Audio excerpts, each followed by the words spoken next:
बिस्मिल्लाहिर्रहमानिर्रहीम। अल्लाहुम्मा सल्लि अला मुहम्मद व आले मोहम्मद। मेरी जानब से आप सबको, तमाम दोस्तों को अस्सलाम वालेकुम व रहमतुल्लाहि व बरकातहू। आई फील हैप्पी कि आप आज इस सेशन में मौजूद हैं। आज का सेशन जो कि पिछले वीक होना था, नहीं हो सका, तो बिजनेस प्लान के ऊपर मैं आज बात करूंगा आपके साथ। और बड़ा ही इंपॉर्टेंट सेगमेंट है। 2020 शुरू हो चुका है। Innovations, assets, marketing, strategy, sales growth, schedules, objectives, ये तमाम बिजनेस प्लान का हिस्सा होते हैं जो कि आज आपको मैं लेके चलूंगा। और as you know, Tariq Mahmood Sheikh my name, assistant general manager marketing. तो मेरा मकसद ये है कि हम प्लान ऐसा बनाएं कि जिसमें आप 2022 को सुकून के साथ गुजार सके। तो आप गौर से सुनिएगा, एंड पे जाके हम इसके ऊपर आपकी राय भी लेंगे कि किस तरीके से आपने आगे चलना होगा। इंशाअल्लाह उस राय के बाद हम काम करेंगे, आगे बढ़ेंगे हम जी। सबसे what is the yearly business plan, क्या होता क्या है? कहते हैं peoples don't plan to fail but they fail to plan. दुनिया में कोई लोग जो है ना, वो फेल नहीं होना चाह रहा, लेकिन प्लान बनाने में फेल हो रहे हैं। आज हम तमाम लोग जो बैठे हैं या जो भी बिजनेस में रिलेटेड है, ये लोग प्लानिंग ठीक नहीं करते, बगैर प्लानिंग मार्केट में उतर जाते हैं, जिसकी बेस पे वो जो हदफ पूरे नहीं होते। एक बड़ी रिसर्चर ने कहा था कि अगर मेरे पास टाइम हो तो मैं 80% टाइम को प्लानिंग में लगाऊं और 20% मैं इंप्लीमेंटेशन को लगाऊं। व्हाट मीन बाय दिस, कि जब आप प्लान करते हैं तो उसको प्रॉपर वे में प्लान किया हुआ कभी ड्राएगा नहीं होता। और लिख के प्लान जो होता है ना, वो और इम्पैक्ट डालता है। कभी गौर कीजिए, आप लिख रहे होते हैं ना, तो इसका इम्पैक्ट दिमाग में भी जा रहा होता है और उसके ऊपर इम्प्लीमेंटेशन के चांसेस ज्यादा होते हैं, उसके ऊपर कामयाबी के चांस ज्यादा होते हैं। अच्छा, बेसिकली कहते हैं एनुअल प्लान होता क्या है? This is a road map. एक रोड मैप है जो कि कंपनीज हों या एम्प्लॉइज हों जो उसको अडॉप्ट करते हैं, और इसमें माइलस्टोन होते हैं। आपने मंजिल को तयन करना होता है, छोटी छोटी छोटे गोल बनाते हैं इसके अंदर, और जो कि बड़ा होके ब्रॉडर विजन में अगर जो है ना वो बड़ा गोल बन जाता है। और इसमें आपके एम्स, आपके ऑब्जेक्टिव्स साल के एंड तक पूरे होने चाहिए। अंडरस्टैंड? जो आपने माइंड में बनाया गोल, अपने छोटे छोटे घर के बनाए हैं, दफ्तर के बनाए हैं, बिजनेस गोल्स बनाए, जो जो छोटे छोटे गोल्स बनाते रहते हैं, ये लीड करेगा एक बहुत बड़े गोल की तरफ बढ़ेगा। जब बड़ा गोल आएगा, गोल जब पूरा होगा, तो उसकी बैक एंड के ऊपर आपके पास आपके इरादे, आपके एम्स, आपने जो सोचा हुआ है वो पूरा होना चाहिए। दिस इज द प्लान, बड़ा सिंपल वे में। ठीक है, आगे देखिए। अभी setting overall business goals, marketing executive कैसे बनाए अपना गोल? बड़ा सिंपल वे है। हम एग्जिस्टिंग पोजीशन में कर क्या रहे हैं? हम सिंपल एक मीटिंग करते हैं, उसमें टारगेट लेते हैं, टारगेट लेने के बाद बस दैट्स ऑल, जी हमारी प्लानिंग हो गई है, जो कि टोटल रॉन्ग है। टारगेट में और गोल्स में जमीन आसमान का फर्क होता है। ऑब्जेक्टिव्स, गोल्स, टारगेट्स, ये तीनों बहुत डिफरेंट है। ठीक है, ये जो टारगेट्स है, this the one component of the goal. Goal is the component of the objective. Okay, तो अंडरस्टैंड करें। सबसे पहले आपने बिजनेस FIP सिंपल आपको बता रहा हूं, आपने इसका टारगेट बनाना होता है, आपने अपनी परसिस्टेंस का टारगेट बनाना होता है, आपने अपनी रिन्यूअल्स का बनाना है, नंबर ऑफ पॉलिसीज का टारगेट बनाना होता है, फिर आपने नंबर ऑफ बिग पॉलिसी का भी टारगेट इसमें डालें, फिर नंबर ऑफ न्यू एजेंट्स कैसे जो आप डालेंगे। ये तो वो है जो आप रूटीन में करते हैं, लेकिन इसको बाद फॉलो अप में नहीं डालते। एक दफा लिख दिया, उसको कभी देखा नहीं है। असल प्रॉब्लम यहाँ पे होती है। अच्छा, अब आपको क्या करना है जब नया साल आता है, समथिंग न्यू? क्या ऑफिस बिल्डिंग माइंड में रखी हुई है? क्या आपने न्यू कार को रखा हुआ है? आपकी होम की लोकेशन को बदलने के लिए रखा हुआ है आपने इसमें? ये आपकी प्लानिंग का हिस्सा है। सिर्फ ये नहीं बिजनेस बिजनेस बिजनेस लगे रहे, लेकिन बिजनेस तो एक आपका आउटपुट है ना। आउटपुट आपने डाला और आउटकम क्या आएगा? उसके बाद देखिए, selection of market, like minded market को सिलेक्शन करना, ये भी आपने अपनी पूरी प्लानिंग में डालना है, कौन से मार्केट को कैप्चर करूंगा मैं। फिर आपने सोशल मीडिया को किस तरीके से यूज करना है। आपको पता है ये पेंडेमिक के बाद मार्केट्स में डिजिटल मार्केटिंग का बहुत ही ज्यादा जो है ना काम शुरू हो चुका है, इसका रुझान हो चुका है, ऑनलाइन मार्केटिंग का रुझान शुरू हो चुका है। लेकिन आज भी हम शायद उस लेवल तक नहीं पहुंचने की कोशिश कर रहे। अगर आज डालेंगे कि मुझे सोशल मीडिया पे जाना है, मुझे इसको सीखना है, तो आप घर बैठे बड़ा कुछ काम कर सकेंगे। फिर अपनी कंसिस्टेंसी को प्रोसेस में लेके आना है। असल में प्रॉब्लम हमारे बिजनेस में सबसे बड़ी प्रॉब्लम जो आती है वो कंसिस्टेंसी होती है। अगर आप ये लिख लें अपने पास, मुझे कंसिस्टेंट रहना है, तो आपके ऊपर वाले काम खुद ऐसा ऐसा पूरे हो जाएंगे। अगर आप कंसिस्टेंसी को प्रोसेस में नहीं लेके आएंगे तो ऊपर वाले काम आगे आधा तितर आधा पटेर हो जाएगा। बनाया कुछ था, निकलेगा कुछ। लेकिन डेली बेस पे, मंथली बेस पे, वीकली बेस पे अपने रिव्यू करने की जरूरत होती है। फिर आपने एक और चीज बनानी है, ये टीम ग्रोथ क्या होगी। भाई टीम की ग्रोथ सबसे बड़ी बात है। टीम की ग्रोथ ऐसे फैलती है, टीम कितनी बड़ी होगी, उसमें कितनी प्रमोशंस होंगी, उसमें क्या क्या कैडर होगा, उसमें फाइनेंशियल्स, ये तमाम चीजें, उसको उनके फाइनेंशियल कैसे बेहतर मैं कर सकता हूँ। आप देखें एक कंपोनेंट को जब लेके चलेंगे, सिर्फ जी मेरा तो इतना बिजनेस है, कितना जी बिजनेस हुआ, बिजनेस बिजनेस बिजनेस की बात करते हैं, कभी हम इन तमाम एलिमेंट्स, 10 एलिमेंट्स हैं ये आर्क पे, अगर इनके ऊपर काम करेंगे तो आपके हालात बदल जाएंगे। आज हम किसी से उठा के देखो कितना बिजनेस किया है, बताएगा इतने 1 करोड़ 2 करोड़ 3 करोड़ किया है, लेकिन जब उसे पूछे प्रमोशन के लिए कितने तैयार हैं, सर जी वो तो नहीं हुआ। तो ये कौन सी प्लानिंग है? अभी वो तो गुजर गया साल, अब नया साल। अगर उसमें प्रमोशन वाले लोग होते तो एक खुशहाली होती, अगला बिजनेस उससे डबल होता, उनके फाइनेंशियल हालात बेहतर होते तो कुछ और होता। बिजनेस होना अपनी जगह पे, बिजनेस के अंदर आउटकम टॉप लेवल के होने एक दूसरी बात होती है। फिर आपने प्रॉपर ऑफिस स्ट्रक्चर क्या बनाया, देखे आपने नहीं है तो आप बिजनेस में डालें। 2022 में मुझे अपने ऑफिस के स्ट्रक्चर को बहुत बेहतर करना है। अगर ऑफिस है उस स्ट्रक्चर को चेंजेस करते रहें। नया साल है, हर दिन नया पैगाम लेके आता है, क्योंकि हर दिन आपको जब उठते हैं तो एक नई सांसें अल्लाह ताला आपको दे रहा होता है। तो उसका मतलब कि हर दिन नया दिन है। उसकी अपनी प्रेजेंटेशन, अपने ऑफिस की प्रेजेंटेशन क्या आप प्लानिंग में डाली आपने? मुझे आज मेरे रूम में ये ऐसे है कि इसको मैं बदल दूं, इसके अंदर मैं सीलिंग करा दूं, इसके अंदर मैंने फर्नीचर को नया बदल दूं, इस तरीके से। ये तमाम चीजें जो है ना, ये आपकी प्लानिंग का हिस्सा है कि नहीं है, चेक करें। तो you should be well aware about the all the plannings. Customer satisfaction last पे आएगा। आपको एंड ऑफ द डे ये भी देखना है कि मैं अपनी प्लानिंग के अंदर कस्टमर सेटिस्फेक्शन भी तो डालूंगा। अब कस्टमर सेटिस्फेक्शन एक बहुत बड़ा चैप्टर है, लेकिन ये कहूंगा कि आपका कस्टमर आपसे मुतमिन होगा तो शायद आपकी मार्केट और बड़ी हो जाएगी, उससे कई खानदान आगे निकलेंगे। हम क्या उनको लिए कोई अलग से कोई सेशन भी कर सकते हैं, कस्टमर के लिए सालाना कोई ना कोई आप प्राइस सेटअप कर सकते हैं, उनको खाने पे बुला सकते हैं, और उनको जो साल खत्म हुआ उसके तमाम के स्टेटस उनको भेज सकते हैं, उनसे रिव्यू ले सकते हैं, उनको बोनस की डिटेल भेज सकते हैं। ये तमाम चीजें, उससे कस्टमर जब सेटिस्फाई होता है तो आपका काम बढ़ता है। आगे देखें, नेक्स्ट चलें। ये पॉइंट है जिसको आपने आगे लेके चलना है। ये पहले भी बता चुका हूं, लेकिन बार बार इसके ऊपर जरूरत है, बताने की जरूरत है, बहुत सख्त जरूरत है। टारगेट कोटा अचीवमेंट मैट्रिक्स मैंने बनाया है।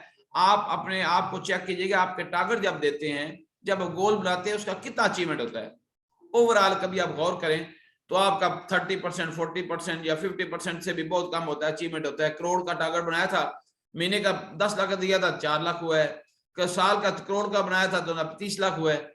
तो क्यों हो रहा है ऐसे? इसलिए हो रहा है कि हम इस मैट्रिक्स के ऊपर अमल करेंगे तो हमारा टारगेट 80%, 90% अचीव होगा। कैसे? आप सारे ऑर्गेनाइजर हैं, आप एरिया मैनेजर हैं, आप सेल मैनेजर्स हैं, आप न्यू बिजनेस का 25% बिजनेस में न्यू रिक्रूटमेंट का हिस्सा डालें। डिफरेंट सोर्सेज मैंने आपको दिए हुए हैं। This is mandatory for the promotion.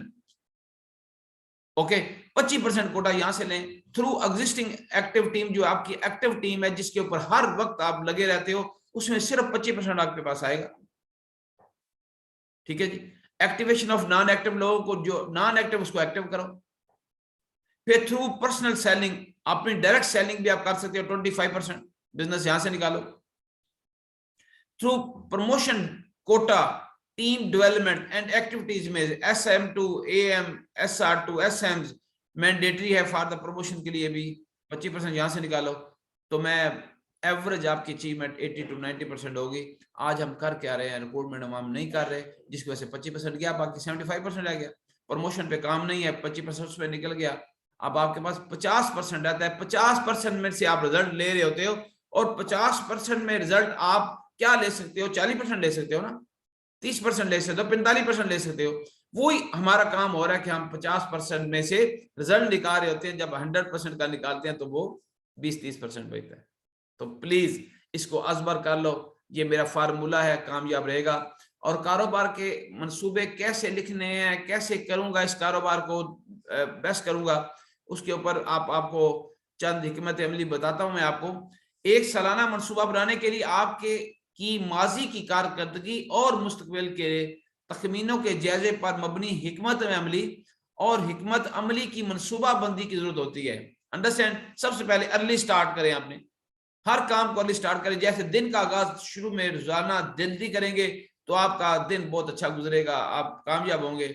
Number 2, अभी हम अगर 3 महीने सोए रहे तो फिर बर्डन तो हमारे पास आ गया ना, हमारे पास बर्डन, असल में माइंड के ऊपर बर्डन नहीं होने देना please my dear friends, my dear colleagues और माय डियर स्टूडेंट्स। उसके बाद रिव्यू दिस ईयर रिजल्ट, अपना रिव्यू डालो, पूरे बिजनेस के एक एक चीज को रिव्यू डालो कि मेरा कहाँ शॉर्टफॉल्स है, कहाँ कहाँ पे मेरी कामयाबी है। ये रिव्यूज में एंड पे दिखाऊंगा। मैंने आज रिव्यूज भी डाले अपने पूरे सेक्टर पे, आज तक कभी रिव्यू नहीं किया आपने अपना। क्रिएट प्रोजेक्शन, अपनी प्रोजेक्शन क्रिएट करो कि मुझे क्या करना है, प्रोजेक्ट करो अपने आप को। आज मैं यहाँ पे हूँ, 10 साल पे कहाँ पे होऊंगा, 5 साल बाद कहाँ होऊंगा, 4 साल बाद कहाँ होऊंगा, 2 साल पे कहाँ पे होऊंगा। ये तमाम प्रोजेक्शन, अपने फाइनेंशियल प्रोजेक्शन देखो, अपनी फाइनेंशियल पोजीशन देखो, अपने बजट को देखो। ये तमाम चीजों को देखने के बाद आपको महसूस होगा कि मुझे प्रोजेक्ट भी तो कुछ करना है ना आने वाले वक्त के लिए। क्रिएट योर बजट, हर काम के लिए अपना जाती बजट भी बनाया जाता है, मुल्क का बजट बनता है, घर का बजट बनता है, बिजनेस के बजट बनते हैं, और आपके ऑफिस का भी बजट होना चाहिए। मुझे कितनी स्पेंडिंग करनी है, किस किस मैटर पे स्पेंडिंग करनी है, कितनी मैंने ट्रेनिंग पे स्पेंडिंग करनी है, कितनी मैं टीम डेवलपमेंट पे स्पेंडिंग करनी है, ये बजट भी बनाना आपका बहुत जरूरी है। अपने मीटिंग्स में क्या अखराजात करने हैं, जितने प्रोडक्टिव एक्सपेंस का बजट बनाओ उसके लिए। फिर अपनी टीम के साथ एक्सपेंशन डिस्कस करो। हम एक्सपेंशन की तरफ नहीं बढ़ते, ठीक है, दुनिया पे ही एक्सपेंड होके कहां का चलेगी। लाहौर का ले, लाहौर ना 25-30 किलोमीटर एक्सपेंड हो गया है, लेकिन हमारा अपना बिजनेस एक्सपेंड नहीं। वही 25 साल पहले एक दफ्तर था, आज भी वही दफ्तर है। एक फटा पुराना वही कमरा था हमारा, वही अब आज भी है। वही मेरी गाड़ी पहले 5 साल पहले वही थी, आज भी मेरी वही है। मेरे घर की पोजीशन कल भी ऐसी थी, आज भी ऐसे ही है। मेरे फाइनेंशियल बैंक रिसोर्सेज आज भी ऐसे ही हैं जो पहले थे। ये मेरी जान एक्सपेंड करने के लिए सोचो मुझे कितनी एक्सपेंशन चाहिए। अपने बिजनेस में करोड़ में एक्सपेंशन क्या कितने % डालते हो, इसलिए एक्सपेंड करने की कोशिश करो। Last and make your commitment, अपने आप को कमिटेड बनाओ। जो अपनी जबान से बात निकले वो हरफ आखिर हो, आपकी वो वैल्यूज बनेगी। वही आपकी कमिटमेंट आपके लिए एक मशल राह बनेगी। लोग उसके ऊपर पैरा देंगे। आप खुद जब पैरा देंगे तो कमिटमेंट तो आपकी जबान भी है, अपनी जबान का भरम रखना आपके लिए जरूरी है। ये चंद पॉइंट हैं। गोल का आपने सुना होगा, स्मार्ट का फार्मूला है, स्पेसिफिक बनाए, पूरा नजर आए, बाकी स्पेसिफिक हो। मतलब आप कहते हैं यार कितनी रिक्रूटमेंट करोगे, यार 2 से 3, नो स्पेसिफिकेशन। रिक्रूट हाँ जी, टारगेट कितना सर, 5 से 6 लाख, ये कौन सी स्पेसिफिक है? जो कहना है वो डट जाना है उसके ऊपर। स्पेसिफिक, मखसूस, मेजरेबल, जिसकी पैमाइश की जा सके। आपको पता है मैं यहां से इस्लामाबाद जाना है तो पता हो कितने किलोमीटर है, कितना टाइम लगेगा, ये मेजरमेंट है। अपने टारगेट की, अपनी सेटिंग गोल की मेजरमेंट भी होनी चाहिए। आप ये अटेनेबल भी होना चाहिए। ये नहीं कि इतना बड़ा रख दो टारगेट, आपकी कैपेसिटी जो है ना वो उसके साथ बड़ा लेट रहा। अगर आपकी कैपेसिटी ऐसा बिल्ड होती है, एकदम नहीं हो जाती। आपकी कैपेसिटी है महीने की 10 लाख की, आप कहते हैं 50 लाख करूंगा, ये अटेनेबल नहीं है। अगर आपकी कैपेसिटी 10 लाख की तो 12 लाख 15 लाख हो सकता है, थोड़ा सा बढ़ भी सकती है, लेकिन कैपेसिटी के अंदर आगे होगी 12, या कैपेसिटी साथ साथ बढ़ाओ आप। फिर रेलेवेंट होना ये और रियलिस्टिक होना। रियलिस्टिक कैसे है कि क्लियर, रात सोते भी आपको नजर आए, दिन में भी नजर आए। आपका रेलेवेंट जो टारगेट आपकी बिजनेस से रिलेटेड है वो टारगेट आपको होना पूरा होना चाहिए, ठीक है। आप आईने में जब देखते हैं आपको शक्ल सही नजर आती है तो आईना साफ करते हैं, लेकिन लास्ट पे टाइमली होना चाहिए। आपको टाइम फ्रेम के अंदर सारे टारगेट्स होते हैं, टाइम उड़ा दें, कुछ there is no goals, there is no target set. आगे देखें, लाइफ प्लानिंग में जब देखेंगे, आप देखो 2022 है, आपने क्या क्या करना है। आप ऐसा भी अपना गोल बना सकते हो, लाइफ प्लानिंग बना सकते हो 10 साल 20 साल 25 साल की। हर साल में लिखो मैंने ये चीजें चेंज करनी है, तो एक खूबसूरत सेटअप आपके सामने होगा। हमने तो कभी सोचे नहीं, आप 22 का पूरा नहीं सोचा तो 23 को क्या सोचेगा, वो 24 को क्या सोचेगा। और दुनिया के अंदर बड़ी बड़ी लॉन्ग टर्म प्लानिंग होती है, 10-10 साल 20-20 साल 100-100 साल की प्लानिंग लोग करते हैं, फिर जाके दुनिया कायम है। अदरवाइज हर कोई अगर ये कमेटी वाली प्रॉब्लम और 2 दिन की प्रॉब्लम करेगा तो आगे चलना मुश्किल हो जाएगा। ओके, ये फॉर्मेट ऑलरेडी भी दे चुका हूँ, दोबारा फिर देख रहे हैं। एरिया मैनेजर का फॉर्मेट है, इसको मैं पूरे के पूरे अपने एरिया के अंदर सेक्टर के अंदर अडॉप्ट करता हूँ, चेक करता हूँ, फिल कराता हूँ और उसके इंप्लीमेंट कराता हूँ। ये सेल्स मैनेजर के लिए है, ये हमारे सेल रिप्रेजेंटेटिव का है, किसको भी चाहिए मैं उसको सॉफ्ट कॉपी भी भेज दूंगा। ये काम करने वाले बने, सब कुछ होगा। और लास्ट में मैंने तजिया, जो मैंने कहा ना अपना तजियात किया करें, ये देखो मैंने पूरे का पूरा तजिया बनाया। फिर उसके बाद के 4 एरिया मैनेजर्स हैं, कितना बिजनेस 21 में हुआ, टारगेट क्या था और 20 में कितना था, नंबर ऑफ पॉलिसीज कितनी हुई, रिक्रूटमेंट कितनी हुई। जब इसको मैंने आगे इसके रेशोज निकाले तो सामने खोल के आगे फील्ड मेरे पास कितनी थी, इसकी रेशो निकली पर पॉलिसी, पर सेल मैनेजर, पर एरिया मैनेजर। फिर मैंने इसकी नंबर पॉलिसी निकाली पर SR, पर SM वो निकाली। फिर रिक्रूटमेंट निकाली पर SM कितनी आ रही है, पर SR कितनी आ रही है, टारगेट अचीवमेंट क्या थी।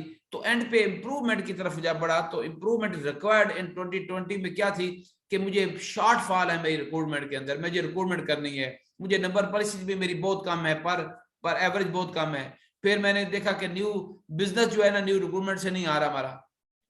तो ये हमें पता चला कि हमारी शॉर्ट फॉल, जब हमारे पास डाटा ही नहीं होगा तो फिर शॉर्ट फॉल हमारी बनानी बहुत मुश्किल हो जाएगी। तो मैं उम्मीद रखूंगा कि आप इन चीजों को वॉच करते हुए अपने अहदाफ भी बनाएंगे, अपने टारगेट भी बनाएंगे, अपने गोल को सेट करेंगे, अपने ऑब्जेक्टिव को ठीक करेंगे। तो उसके साथ फिर आपका जो सिलसिला जो है ना वो कायम दायम होगा, जिसकी बेस पे आप आगे चलेंगे और अल्लाह पाक के फजल से आपका काम जो है ना वो डे बाय डे बढ़ना शुरू हो जाएगा। और फिर इस काम को कोई रोक नहीं सकता, इस काम को जो है ना वो स्टॉप ही नहीं लगेगा इस काम का। लेकिन 90% लोग जो है ना वो हैजर्ड्स में चलते हैं। जब मेरे माय डियर, जब हैजर्ड्स में चलेंगे तो आप सोचो कि उसका रिजल्ट भी हैजर्ड्स में आएगा। आपकी कंटिन्यूस रिजल्ट क्यों नहीं आ रहे होते, ये प्लानिंग का फुकदान की वजह से हमारे कंटिन्यूस रिजल्ट नहीं आते। हम हर शख्स परेशानी के आलम में है, जो करोड़ का लिया, जिसने 2 करोड़ किया, जिसने 3 करोड़ किया है, उसके चेहरों पे खुशी क्यों नहीं है? क्यों?